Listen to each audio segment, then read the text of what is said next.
الله السميع العليم من الشيطان الرجيم بسم الله الرحمن الرحيم وصلى الله على محمد وعلى آله وصحبه وسلم. Continuing on with the legendary government military legacy of Rasulullah sallallahu alayhi wasallam. We are now in the series of Sayyidina Umar bin Al-Khattab radiyallahu anhu, and we're picking up from page number 185 regarding the Shura. The issue that required Shura became numerous during Umar's Khalifa radiallahu anhu because many new issues arose as Muslims spread, Al-Islam, reaching land with citizens, traditions, and different systems. New problems were created which required comprehensive ijtihad, such as how to deal with conquered lands, how to regulate stipends according to new principles, how war booty collected by the state was to be spent. Umar radiallahu anhu used to assemble the largest number of senior Sahaba he could for the Shura. And the Sheikh of Badr enjoyed a special status with regards to Shura because of their virtue, knowledge, and superiority. But Umar started to add younger people to the gatherings and so on. So I think at the end it says here that Umar started to add younger people to the gatherings too, because he knew that the elders were approaching the end of their lives and would soon go to their Lord in His mercy, Jalla Jalaluhu, and forgiveness, and the state needed to renew its manpower. The brilliant Umar bin Al-Khattab radiallahu anhu realized this fact and started to choose from among the youth of those Ummah, those who he sensed were knowledgeable and pious. Abdullah ibn Abbas was one of the first of them, and Umar continued to choose some of the youth of the Ummah as advisors based on how much they knew of the Quran. Abdullah ibn Abbas said those who were well versed in Al-Quran were the members of Umar's council and his advisors, whether they were old or young. Okay, so we just had to revisit that. Az-Zuhri said to some young people, do not think too little of yourselves because you are young. When Umar bin Khattab radiallahu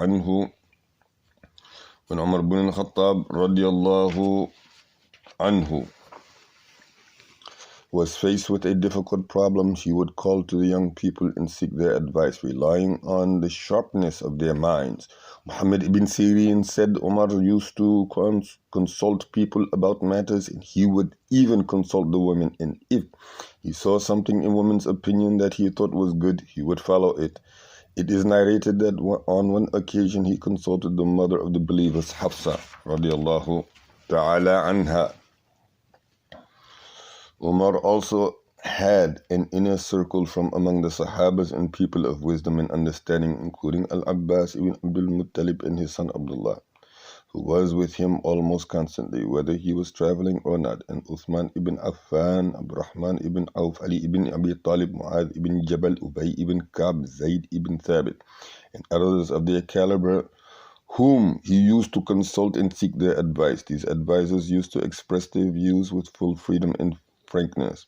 Umar radiallahu anhu never accused any of them with regard to his character and honesty. Umar bin Khattab used to consult them with regard to matters concerning which there was no clear text in the Quran and Sunnah, aiming to find out whether one of the Sahabas knew something from the Sunnah concerning it, for some of the Sahabas might have known things that others did not know. Similarly, he used to seek advice in understanding those texts as well, which might carry more than one meaning, in order to become familiar with all of the possible meanings with regard to these situations concerning which there was no text. He would sometimes be content to seek the advice of one person or a few people. With regard to the calamities, he would assemble the Sahabas and widen the circle of advisors as much as possible, as he did when the plague struck Syria, when he was on his way there. News of that reached Umar when the governors came to meet him in Saraj, which is a place near Syria. The Muhajirun and the Ansar radiallahu anhum were with Umar bin Khattab radiallahu anhu, so he assembled them and asked them whether he should carry on or go back. They differed concerning that. Some said, "You came out seeking the pleasure of Allah, and this should not stop you from carrying on."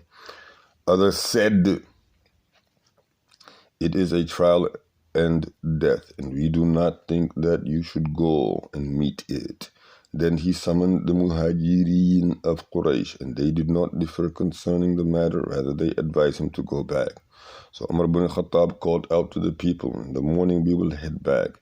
Abu Ubaidah said, "Are you running away from the decree of Allah?" He said, "Yes, we are running away from the decree of Allah to another decree. Do you think that if you have camels and you go to a valley in which there are two areas, one which is green and one which is arid, if you graze your camels in the green area, that is by the decree of Allah, and if you graze them in the arid area, that is also by the decree of Allah." Abdurrahman ibn Auf radiallahu anhu heard them and came to them and said, "The Prophet of Allah sallallahu alayhi wasallam said, if you hear that this epidemic is in some land, then do not go there. And if it strikes a land when you are there, do not leave and flee from them."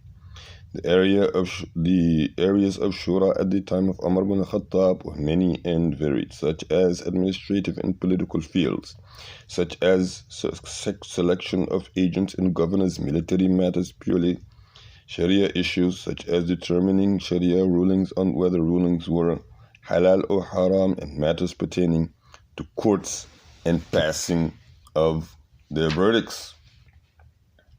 And this is also judgment, verdicts or judgment.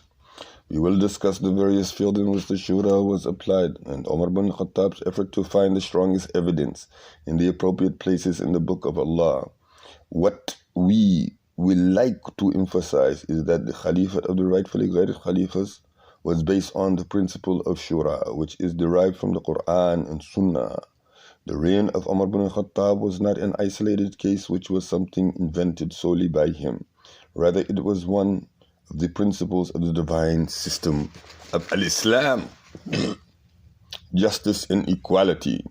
One of the aims of the Islamic rule is to set out principles of the Islamic system for the purpose of establishing an Islamic society.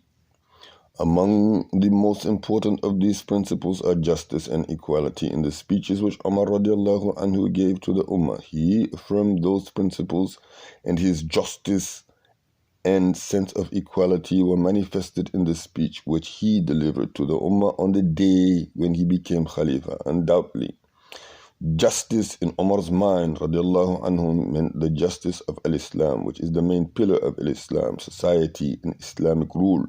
Islam cannot exist in a society where injustice prevails and justice is unknown. The establishment of justice between people on the individual, social and international levels is not a voluntary matter that depends on the moods or whims and desires of a ruler. No!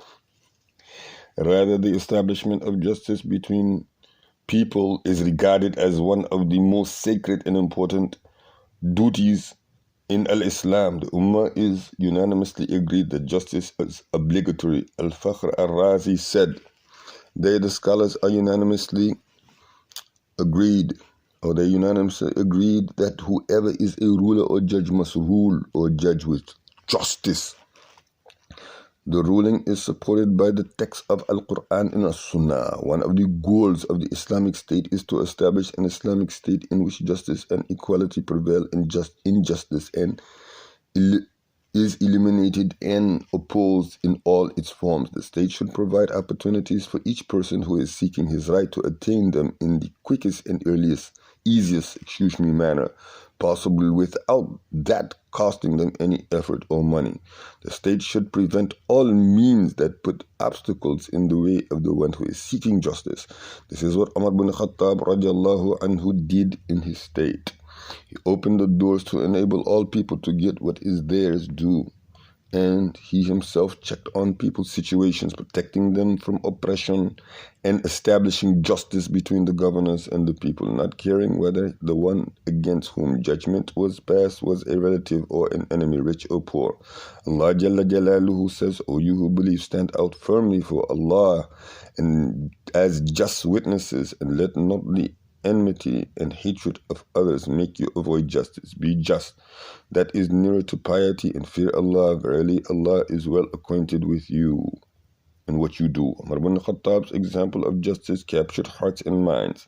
In his view, justice was a practical way of calling people to Al-Islam and opening people's heart to faith. He followed the same method of Rasoolu'Allah sallallahu alayhi wasallam, a way which was based on justice that encompassed all people. His success on the practical level is unprecedented, so much so that his name became synonymous with justice, and anyone who learns even a little about his story can hardly separate the two. There are a number of factors that contributed to this great success of Sayyidina Umar bin Khattab by Allah Jalla Jalaluhu.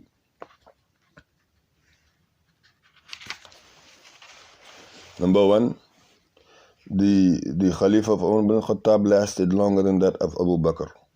Umar's Khilafat lasted for 10 years, whereas Abu Bakr as-Siddiq lasted only 2 years and a few months.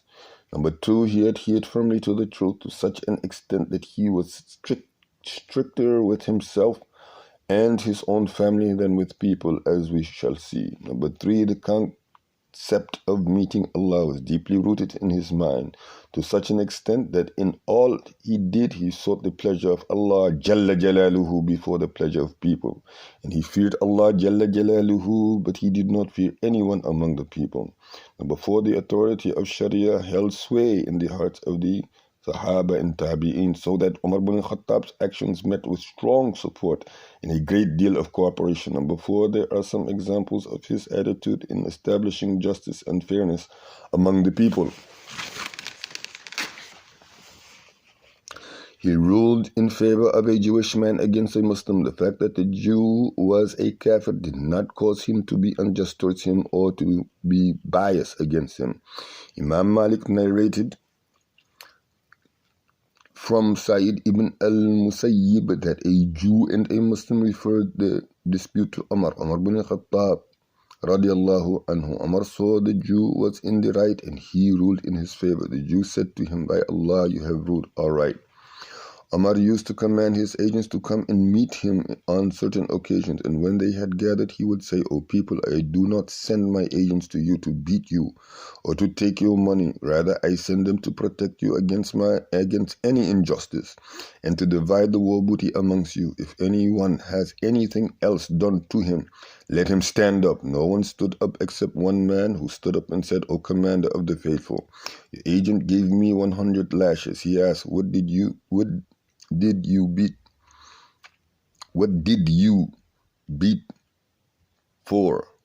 him for? So what did you beat him for?" he asked the governor. "Get up and settle the score." Amr bin As stood up and said, "O Commander of the Faithful, if you do that, things will go out of control and it will set a precedent that people will follow after you." He asked, "Should I not establish justice when the Messenger of Allah allowed people to settle scores with him?" He said, "Then let us make a deal with him." He said, Here he is, work it out with him." So they compensated him by giving him 200 dinar, 200 for each blow of the whip. If they had not made this deal, Umar would have allowed the man to settle the score. A man from Egypt came to complain about the son of Amr bin As, who was Umar's governor in Egypt. He said, "O Commander of the Faithful, here is a man running to you from Egypt, where the situation took place, because they got into we'll get there. Oppression." He said, "I will offer you protection." He said, "I race with the son," here we go. "I race with the son of Amr bin As and beat him in that race, and he started hitting me with a whip and saying, 'I am the son of a noble people.'" Umar wrote to Amr bin As telling him to come to Al-Madinah and bring his son with him. Amr came, and Umar said, "Where is the Egyptian? Take the whip and hit him." So he started hitting him with the whip, and Umar was saying, "Hit the son of noble people." Anas said he hit him, and by Allah, we liked that hitting, and he did not stop until we thought that it was enough. Then Umar said to the Egyptian, hit the bald head of Amr, meaning the father. Now hit the father. He said, O commander of the faithful, his son is the one who hit me, and I am satisfied. Umar said to Amr, since when did you enslave people whose mothers bore them free? He said, O commander of the faithful, I did not know about this incident, and he did not come to me. The state of the rightfully guided caliphs was based on the principle of justice. How well Ibn Taymiyyah put it when he said, Allah causes the just state to prevail even if it is a kafir state, and He does not allow an unjust state to prevail even if it's a Muslim state. And by means of justice, the best in men is brought out, and wealth, and by means of justice, the best in men is brought out, and wealth increases. Excuse me. The principle of equality was also established by Umar bin Khattab in the state. It is regarded as one of the basic principles that are affirmed by Al-Islam. And Allah Jalla Jalaluhu says, O mankind, we have created you from a male and a female, and made you into nations and tribes, that you may know one another. Verily, the most honorable of you with Allah is that who has taqwa. Verily, Allah is all-knowing, all-aware. Surah number 49, ayah number 13. In the Islamic view, all people are equal, rulers and subjects, men and women, Arabs and non-Arabs, white and black. Al-Islam has abolished all differences among people based on race, color, lineage, and class.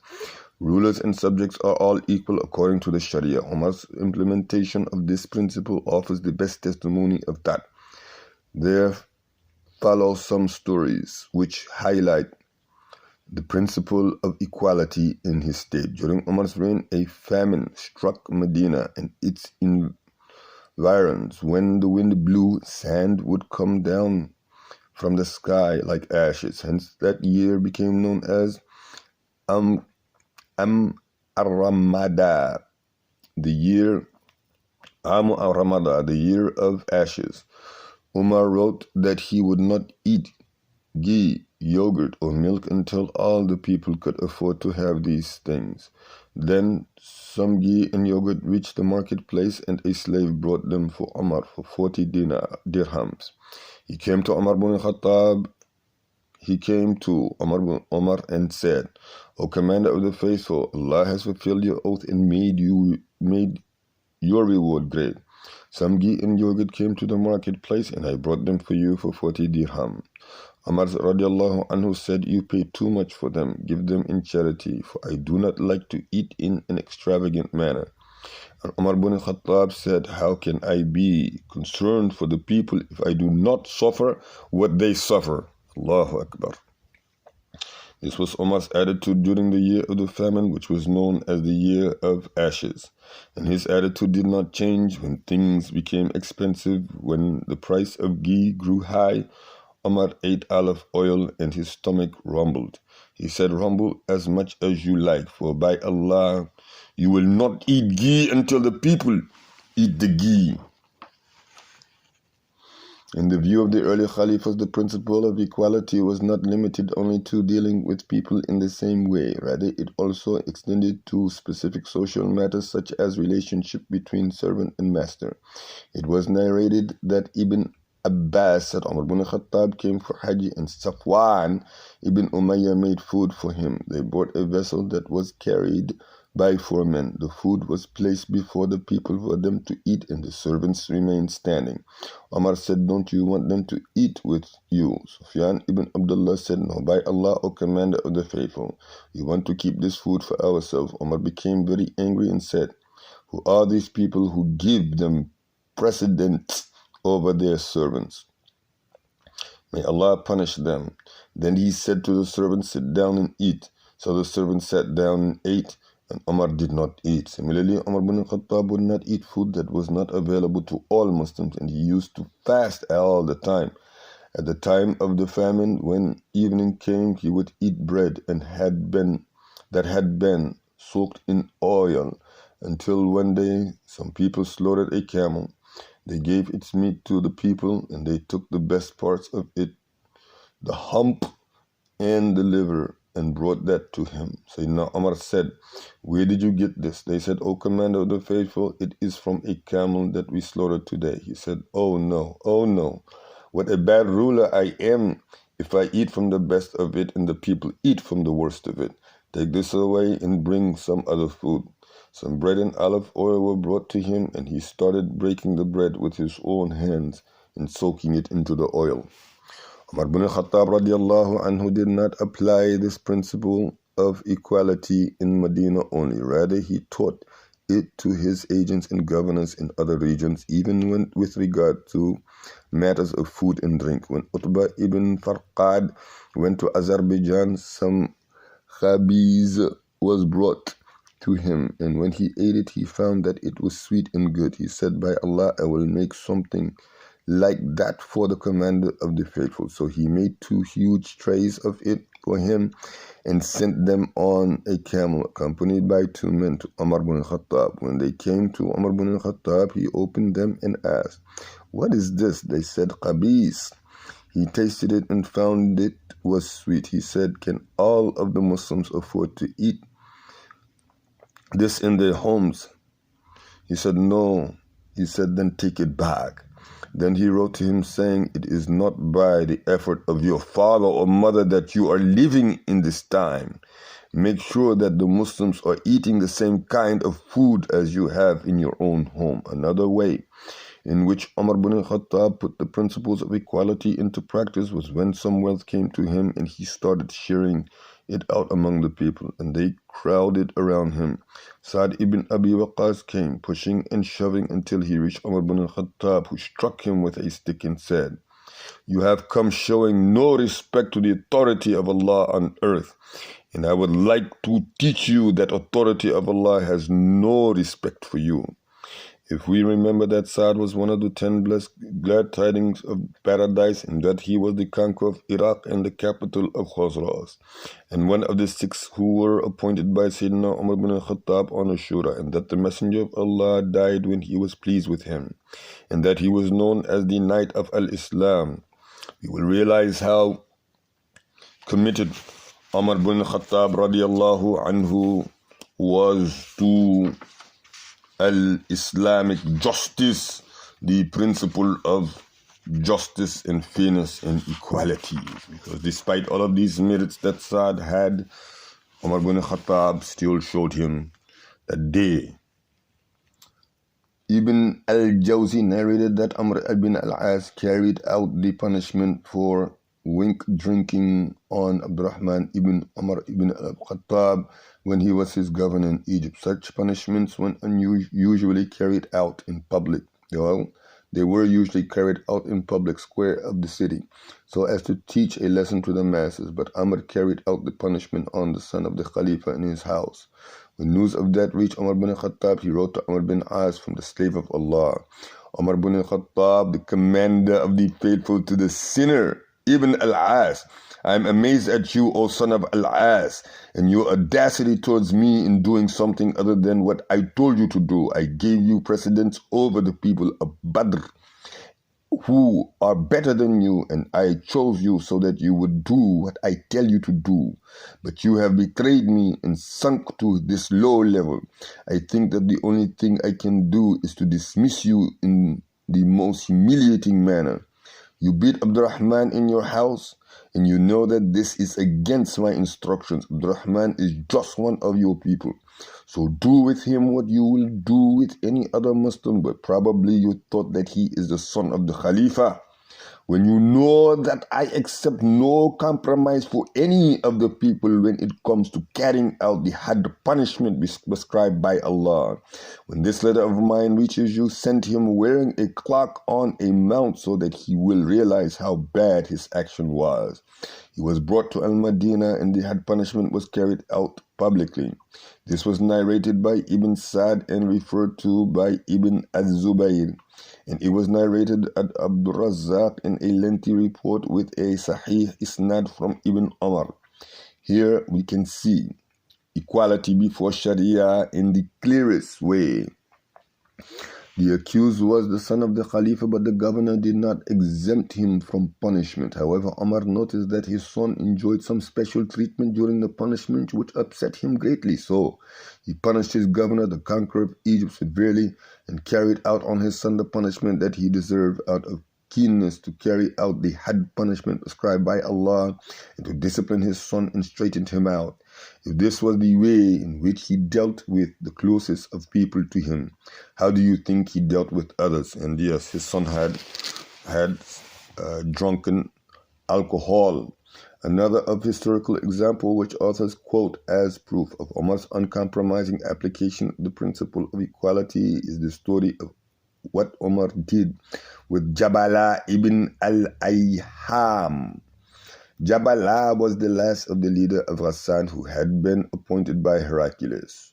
The tribe of Ghassan lived in Syria under Byzantine rule, and the Byzantines used to incite them continuously to attack Arabia, especially after the emergence of Al-Islam. When the Islamic conquest spread and the Muslims won one victory after another against the Byzantines, the Arab tribes in Syria started to declare their Al-Islam, and the Ghassanid leader decided that he would enter Al-Islam too.